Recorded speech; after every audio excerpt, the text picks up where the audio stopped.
یہ 27 مئی 1988 کی ایک شام تھی۔ ایک طویل مارشل لا کے بعد منتخب ہونے والے جمہوری وزیر اعظم محمد خان جنیجو شام 5 بجے جنوبی کوریا اور فلپائن کے ایک کامیاب دورے کے بعد ٹکلالہ ایئرپورٹ پر پہنچے۔ اپنے دورے اپنی کامیابیوں کی نوید صحافیوں کو سنائی، پریس کانفرنس سے خطاب کیا اور وزیر اعظم ہاؤس کی طرف روانہ ہوئے۔ لیکن وزیر اعظم ہاؤس پہنچنے سے پہلے صدر مملکت چیف مارشل لا ایڈمنسٹریٹر رہے تھے جو جنرل محمد ضیاء الحق، انہوں نے ان کی اسمبلی کو برخاست کرنے کا حکم دیا اور ان کی حکومت کو برطرف کر دیا۔ آخر یہ سانحہ کیسے روپذیر ہوا کہ محمد خان جنیجو جو بظاہر بہت سے سینئر سیاستدانوں کی موجودگی میں جنرل ضیاء الحق کی نظر انتخاب ٹھہرے تھے، آخر کس بنیاد پر انہوں نے محمد خان جنیجو کی حکومت کو برطرف کیا؟ ایک تابع دار اور شطرنج کے پیادے کی حیثیت رکھنے والے محمد خان جنیجو جنرل ضیاء الحق کے عذاب کا شکار کیوں ہوئے؟ یہ ساری چیزیں آج ہم ویڈیو میں ڈسکس کر رہے ہیں، اور اس کے لیے ہمیں براہ راست جو معلومات اس کے چشمدید گواہ ہیں وہ جناب کرامت اللہ غوری ہیں، جنہوں نے پاکستان کے وزارت خارجہ میں 35 برس تک کام کیا اور اپنی یادیں روزگار سفیر کے نام سے اور بارِ شناسائی کے نام سے شیئر کی ہیں۔ دفتر خارجہ کی بہت سی کہانیوں میں سب سے اہم کہانی یہ بھی ہے کہ جنرل محمد ضیاء الحق اور محمد خان جنیجو کے درمیان اختلاف کی بنیاد دفتر خارجہ سے ہی شروع ہوئی۔ محمد خان جنیجو کے گرد جمع ہونے والے کچھ لوگوں میں جنرل ضیاء الحق اور جناب محمد خان جنیجو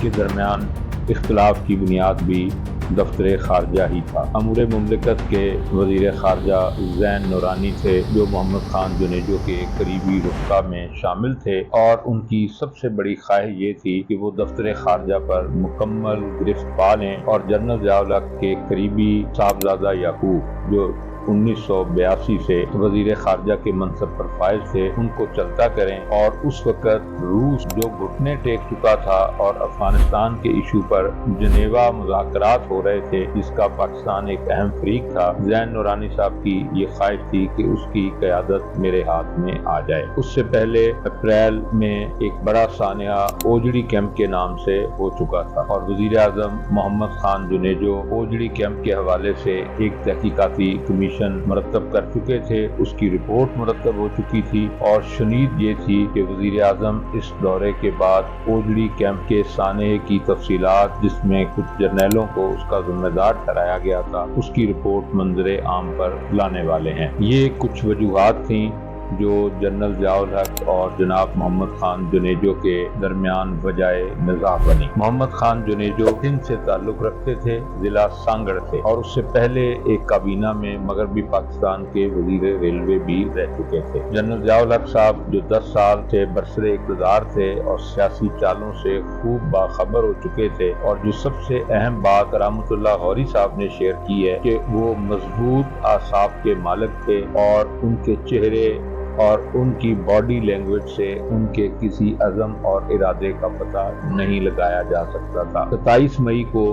وہ اپنے دورہ چین پر روانہ ہونے کی تیاریوں میں مصروف تھے، اس حد تک مصروف تھے کہ انہوں نے کسی کو یہ بھنک تک نہ پڑنے دی کہ وہ کیا ارادے لے کر بیٹھے ہوئے ہیں۔ انہوں نے یہ طے کیا ہوا تھا کہ وہ محمد خان جنیجو کو برطرف کریں گے، کیونکہ ان تک یہ خبر پہنچ چکی تھی کہ محمد خان جنیجو واپس آتے ہی سانحہ اوجڑی کیمپ کی رپورٹ کو پبلک کرنے والے ہیں، اور سانحہ اوجڑی کیمپ کے بارے میں یہ تاثر بن چکا تھا کہ اس کے بعد ضیاء الحق کا اقتدار کا تخت جو ہے وہ ڈول رہا ہے، اور محمد خان جنیجو صاحب کی پوزیشن کمزور ہو رہی ہے، مضبوط ہو رہی ہے۔ محمد خان جنیجو صاحب اور ان کے قریبی رفقا اپنی اس مضبوط پوزیشن کا تاثر لیے ہوئے یہ چاہ رہے تھے کہ وہ جرنیلوں کے احتساب کی روایت کو شروع کریں۔ محمد خان جنیجو ببانگ دوحل کئی مرتبہ یہ اعلان کر چکے تھے کہ میں ان جرنیلوں کو چھوٹی سزوکی گاڑیوں میں بٹھا دوں گا۔ محمد خان جنیجو پرعزم تھے، اور اس حوالے سے وہ چاہ رہے تھے کہ ان کے اقتدار کا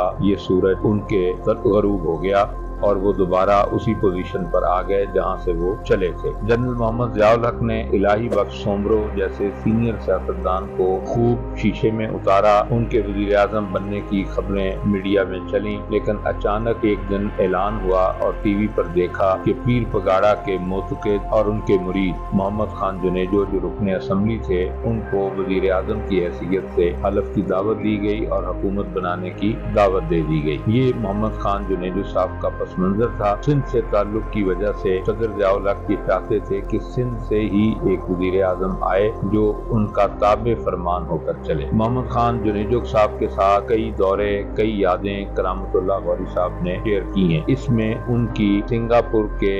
نابغہ روزگار وزیر اعظم لی کوان یو، ان کے ساتھ ملاقاتوں کی کہانیاں بھی انہوں نے درج کی ہیں، اور مہاتیر محمد صاحب کے ساتھ ملاقاتوں کا بھی کچھ احوال لکھا ہے۔ لی کوان جب پاکستان تشریف لائے اور وہ ایک پڑھے لکھے اور سینئر سیاستدان تھے، ایک مفکر کی حیثیت سے بھی جانے جاتے تھے۔ کیمبرج یونیورسٹی سے انہوں نے فلسفہ اور انگلش کی تعلیم حاصل کی تھی، اور وہ پاکستان تشریف لائے تو انہوں نے اپنے دورے میں نجی ملکیت کے تصور اور کارل مارکس کے اجتماعی تصورات پر تنقید کی۔ ان کا کہنا یہ تھا کہ ترقی کے لیے ضروری ہے کہ انفرادی تحفظ اور انفرادیت کو ملحوظ خاطر رکھا جائے۔ اس موضوع پر گفتگو کر رہے تھے، لیکن محمد خان جنیجو جو ایک سادہ لوح تھے، اور انہوں نے ایک جملہ یاد کر لیا تھا اور وہ ہر جگہ اس کا کریڈٹ لینے کی کوشش کرتے تھے کہ میں نے پاکستان میں جمہوریت کو بحال کیا اور میری وجہ سے ماشاء اللہ ختم ہوا۔ اسی شہر میں وہ مبتلا رہتے،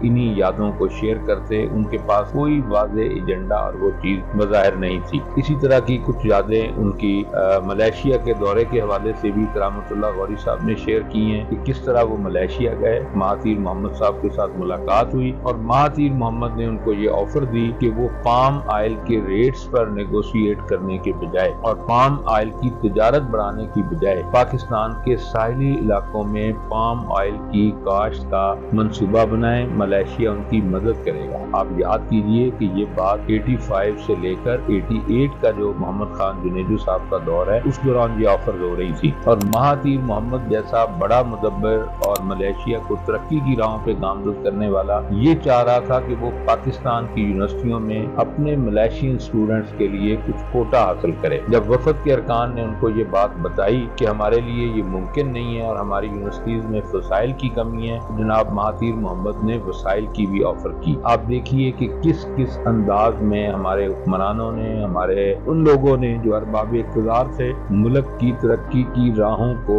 کس طرح سے اگنور کیا اور کس طرح سے ہمیں اس معاشی اور تعلیمی پسماندگی کے دلدل میں دھکیلا۔ ایک مذاکرات کے لیے وزیر اعظم محمد خان جنیجو کی کابینہ کے ایک اہم رکن چودھری شجاعت حسین صاحب جو بعد میں وزیر اعظم بھی رہے، ان کو نامینیٹ کیا گیا۔ اس کا احوال بھی کرامت اللہ غوری صاحب نے لکھا ہے کہ کس طرح سے انہوں نے چودھری شجاعت صاحب کو اس موضوع پر بریفنگ دی کہ انہوں نے پام آئل اور اس کی کاشت اور اس حوالے سے کیا کیا اقدامات کرنے اور ملائیشیا میں کیا آفر دے رہا ہے۔ ایک بریف نوٹ ان کے سامنے رکھا، ناشتے میں بڑی ڈیٹیل سے ان کو سمجھایا، دوپہر کے لنچ میں ان کے ساتھ بڑی تفصیل سے بریفنگ ہوئی، اور شام کی میٹنگ میں جب وہ گئے تو وہ شجاعت حسین صاحب کی فرمائش پر ان کی گاڑی میں بیٹھے، لیکن اس کے باوجود شجاعت حسین صاحب میٹنگ میں جا کر کچھ بولنے سے، کچھ نیگوشیٹ کرنے سے بالکل قاصر پائے گئے۔ جب کرامت اللہ غوری صاحب نے یہ صورتحال دیکھی تو انہوں نے میٹنگ کو اپنے ہاتھ میں لیا اور اس حوالے سے گفتگو کی۔ شجاعت حسین صاحب اس بات کی بھی اہلیت نہیں رکھتے تھے کہ وہ جو گفت و شنید ہوئی اور جو چیزیں فائنل ہوئی اس کی بریفنگ وزیر اعظم کو دیں۔ سیکرٹری خارجہ عبدالستار صاحب نے